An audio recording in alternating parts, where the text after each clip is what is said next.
Welcome everyone to my YouTube channel.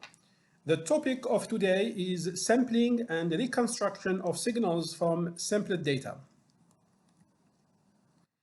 Let us first start with the motivation why we do sampling. In many situations, the signals that we are dealing with have a continuous time nature. However, in order to analyze them and treat this information inside the computers, we should do discretization of these continuous time signals. Because computers, they are working in discrete manner. This is why we should make a discretization of continuous time signals in order to be processed further in digital computers.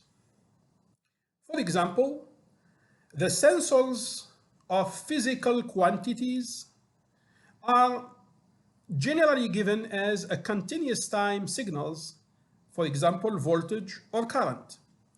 I can give an example of a tachometer, which is a device which is measuring the speed of rotating shaft. The information which is given to us from this tachometer, it is a voltage, and the speed is proportional to the voltage which is created or given by this tachometer. Now, in order to analyze this speed or to record this speed in a digital computer, we should make a discretization of a continuous time signal in order to be sent to the computer for further processing. Other example, you can find it like the height, the devices that are measuring the height of a liquid inside a tank, the pressure, and many other physical quantities that are measured by devices that are providing some voltage or a current which is proportional to the physical unit of this information. In this block, we are showing how can we transform a continuous time signal ft to a discrete time signal that we call here f of nts.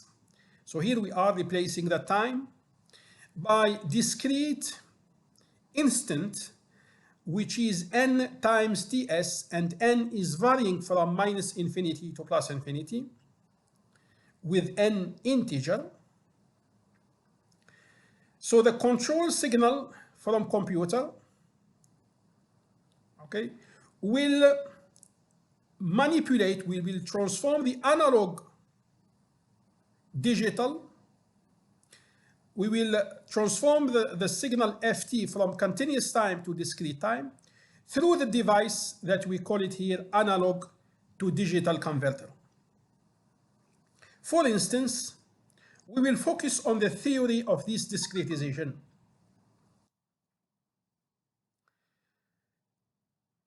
The discretized signal fs of t, it is a multiplication of the continuous time signal ft by the train of pulses that we note delta t of t, which is the sum n minus infinity to plus infinity of delta of t minus nt.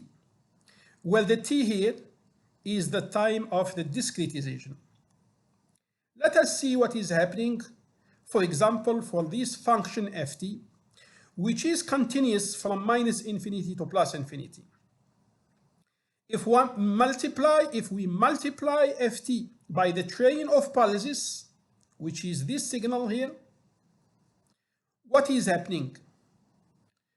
For example, if I will take this simple at this instant, for example, so I have a pulse, I will multiply a pulse by ft.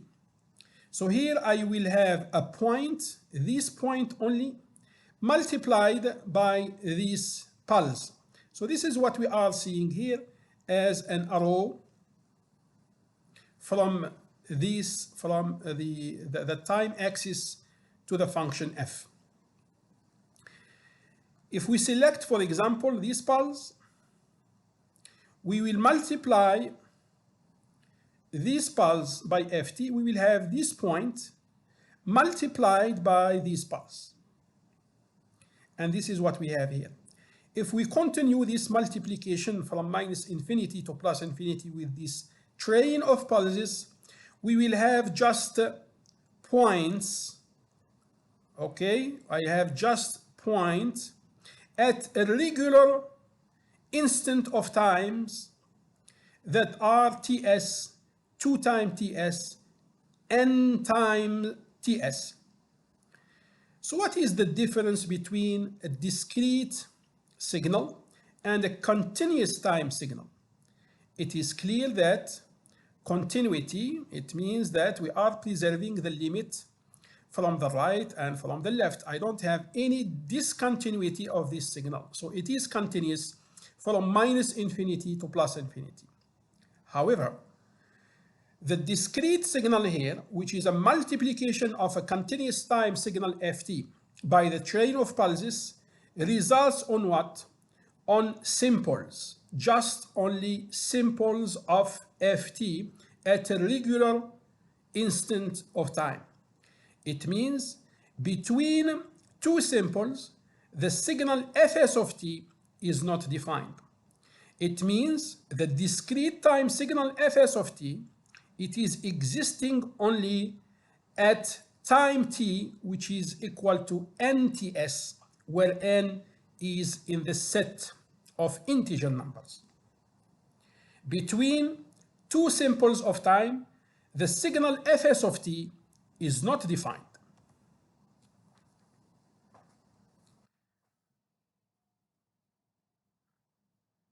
Now, we will calculate the spectrum of xs of t, which is the discrete time signal, which results from the multiplication of the continuous time signal xt by the train of pulses delta t.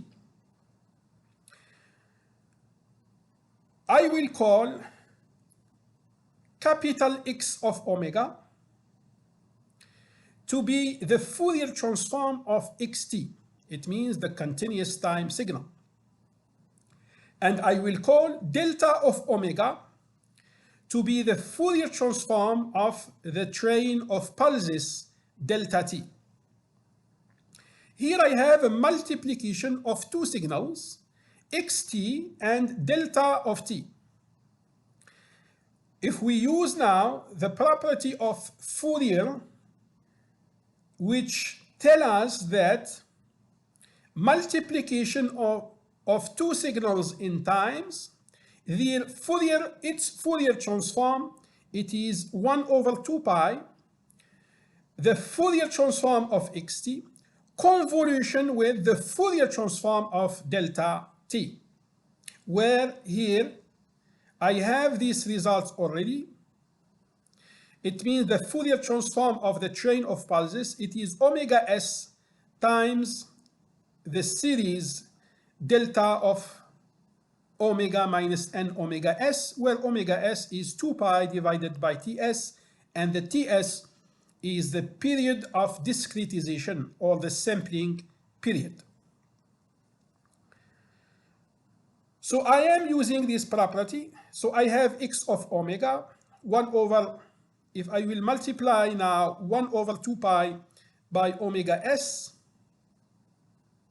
okay, I will get 1 over ts, x of omega convolution with this infinite sum of pulses.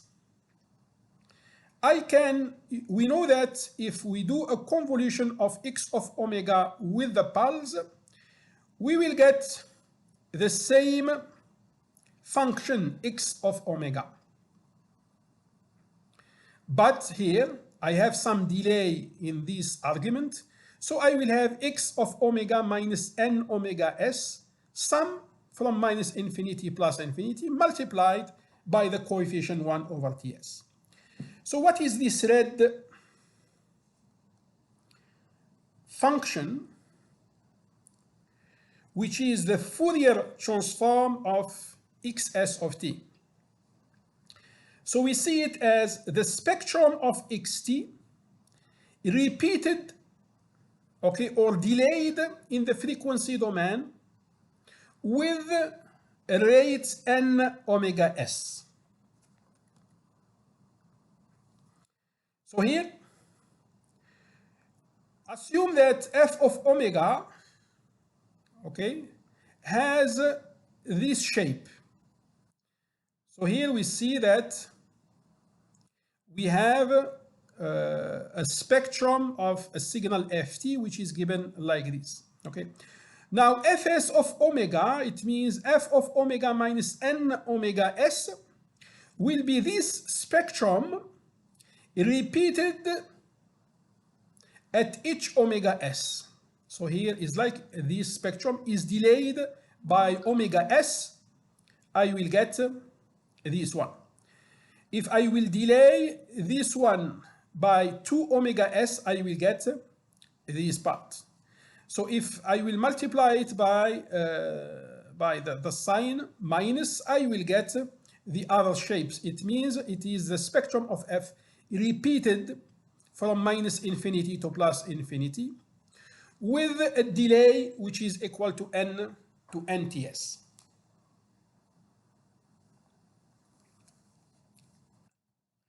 So here we are seeing the same phenomena.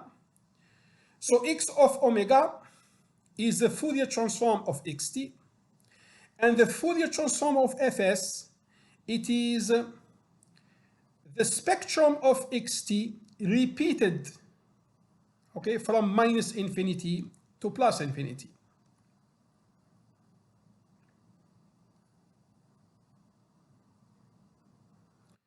Now I will explain some facts due to some conditions on sampling.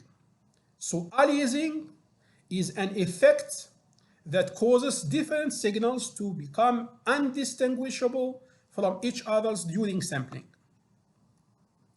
Example, let x1 of t equal to sine of omega 1 of t and x2 of t equal to sine omega 2 of t, where omega 1 is different from omega 2.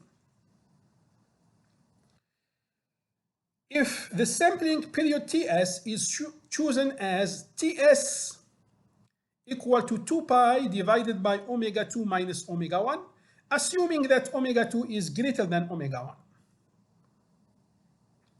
So these signals will collapse with each other when this argument omega t and omega 2t are equal, because we have the same function sine and sine. So here I can write omega 1t equal to omega t minus k times the period of this function, which is f2, because it is a periodic function. So omega 2 of t minus k of k divided by f2 equal to omega 2 times t, which is this, okay?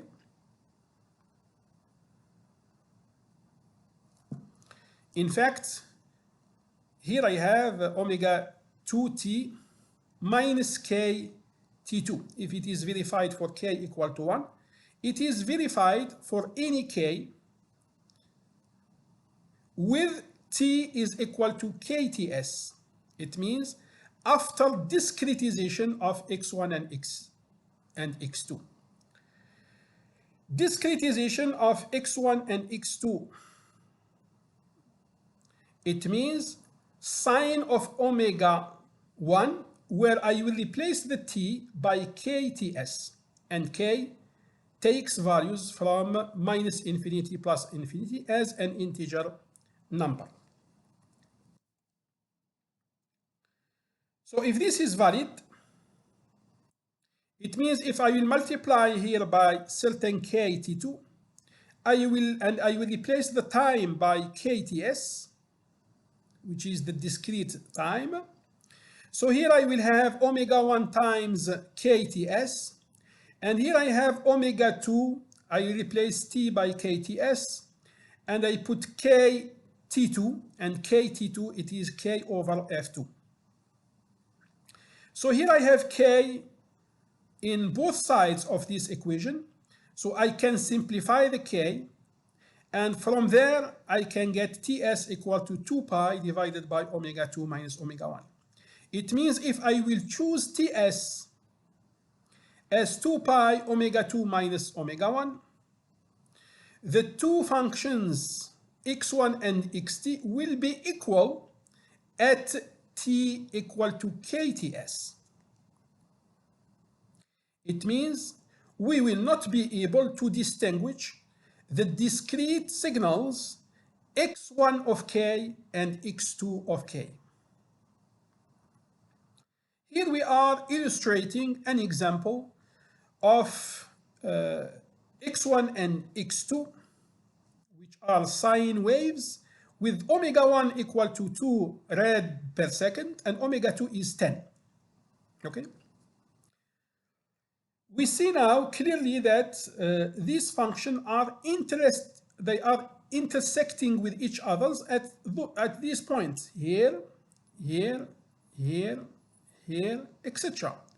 So now if I will choose the sampling period to be this one, and this part, okay, this interval of time here, where the two functions intersect with each other.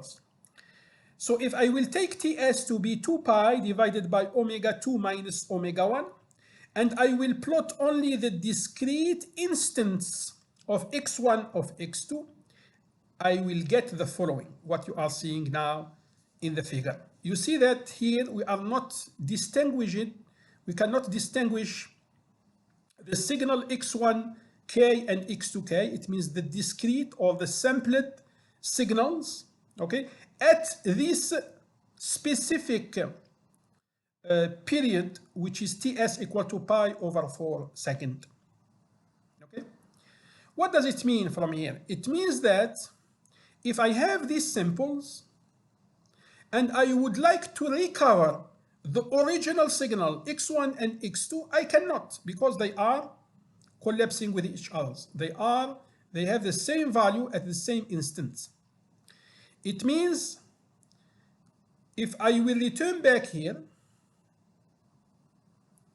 okay, and I would like to recover the time, the continuous time signal x1 and x2 from these samples, I will have what?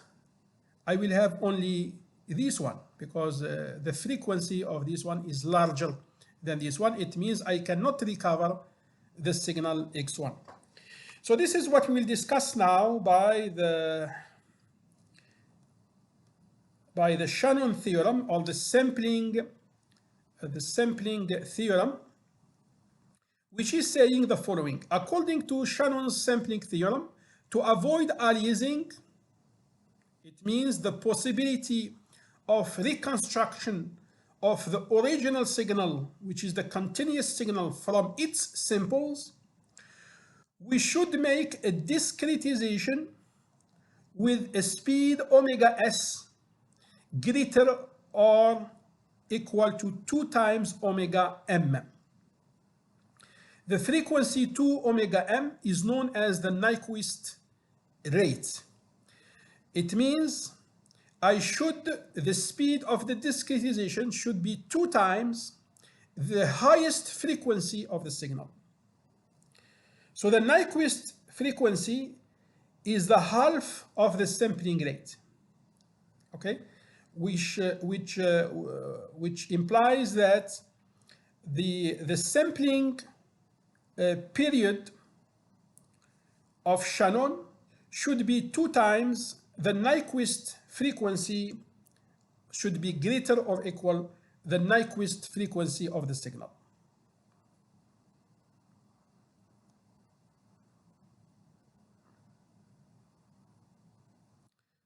Okay, let me return back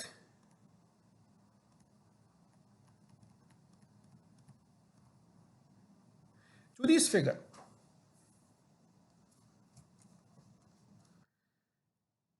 Now I would like to recover the signal ft, okay, from the discretized signal. So this is a situation where omega s is greater than omega b. Okay, so the Nyquist frequency, it is here equal to omega b, and the omega s, it is the frequency of the discretization, and it is clear here that omega s is greater than omega b. So now omega s should be 2 times omega b in order to recover the signal. What does it mean, recover the signal? It means recovering, okay, the spectrum of the original signal by what? By multiplication of this spectrum by what?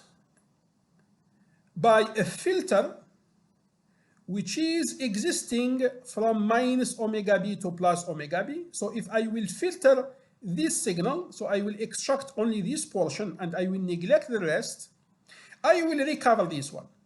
But this will not happen until omega s is greater or equal 2 times the frequency omega b. You see here, if I have here omega b, 2 times omega b is almost here. So now if omega s is less than 2 times omega b, so these two spectrum will overlap. It means this will enter this region and this one will enter this region. So this overlapping will prevent us to filter this one because we have what? We have a mixture of spectrums to each others. It means if I will cut, I will lose some information in my signal and I cannot recover exactly the true signal. So this is the theorem of Shannon. It means that the rate of the discretization omega s should be greater or equal to 2 times omega b, and omega b, it is the Nyquist frequency of the signal.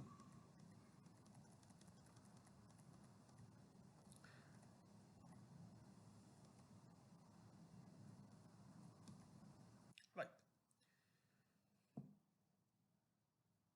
So now if this is omega s and omega s is 2 times omega b, I need a filter whose width is equal to omega s, because in order to what? I will filter here the signal with omega s as a sampling period of this signal. So if I have f of omega has an amplitude a, now the Fourier transform of fs, we will have a factor of 1 over ts. So we will have a divided by ts, okay?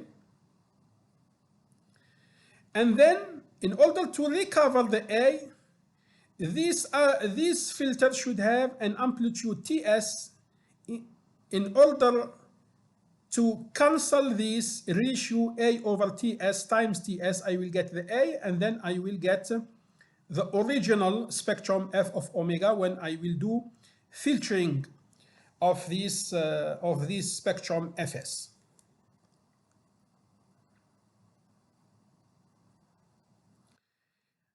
Necessity of converting sampled signals into continuous one. Now, if the computer which is treating information in discrete manner, okay, will send results. These results, it may be a control action. So we need what? We need to send information to the final control element in a continuous manner, because this device will work in a continuous manner. So here we are in need to transform the discrete signals that are manipulated by a computer into what? Into a continuous signals in order to be applied to our physical process or a system. So this is an example. If we take an audio compact disc, a CD player that you know already, converts binary data stored in the CD into a continuous time signal to drive the speaker. So this is one of the application of the conversion of discrete signals into continuous signals. Sending the control action from computers to the final control devices.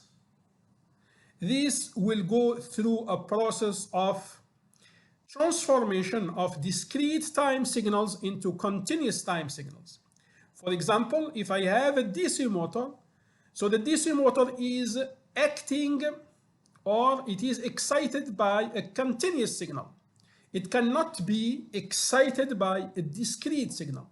So here, if I have an information or a control input which is calculated in discrete manner, I have to transform this information from discrete time to continuous time. It means I have to transform the signal, the discrete signal, into a continuous time in order to make it as a voltage that excites at the end the entry of the DC motor, for example.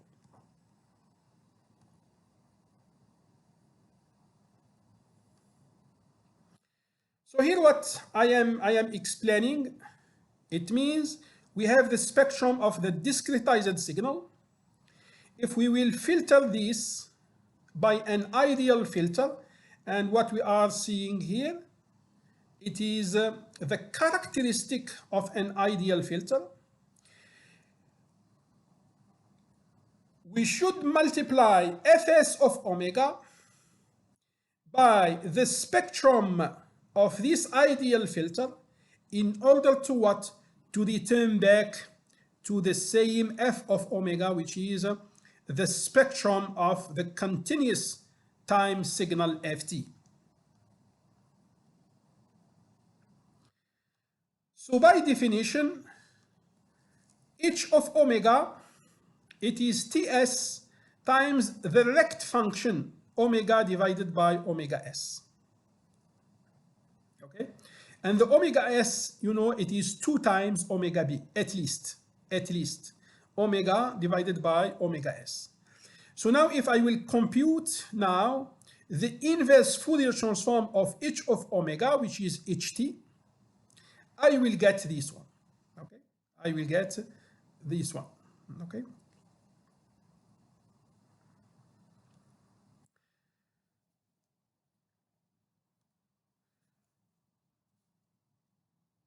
Multiplication of the multiplication in the frequency domain of fs of xs of omega by this filter, by this characteristic, results on what?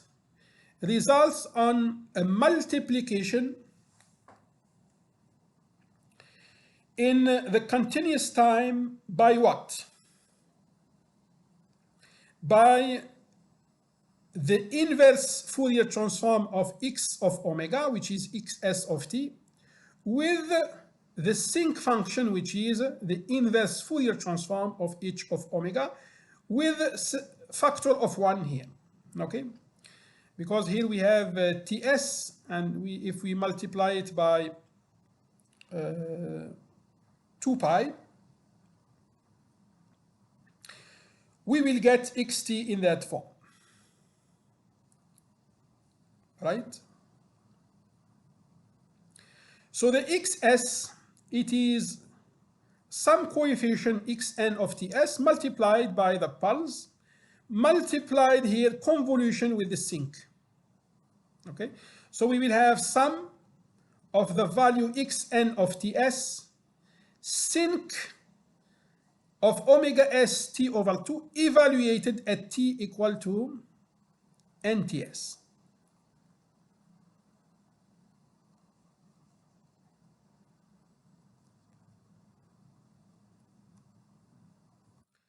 So we will call the function sinc of omega st over 2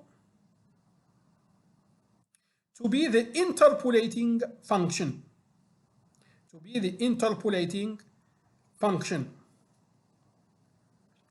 because here we have like some coefficient times a base function which is dependent on the sinc, but the sinc is repeated at nts here.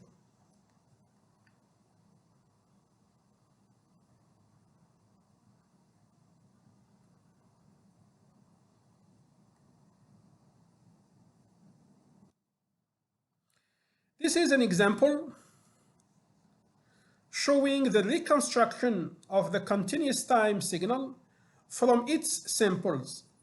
So the continuous time signal here is xt is 1 minus exponential t over 10 ut. And the ts is 1 second. So here we are showing when we take this sum, okay, for a limited number of n, so here we took till from n0 to 20. So we are showing this function. When we sum them, we will get this function. And this function, which is here, which is in bold here, it is approximating the signal xt, okay, when the ts is 1 second. If we will decrease ts, this characteristic, this xt, will converge to the true continuous time xt. And also when we increase also the order n here, and we will increase it, we will converge to the usual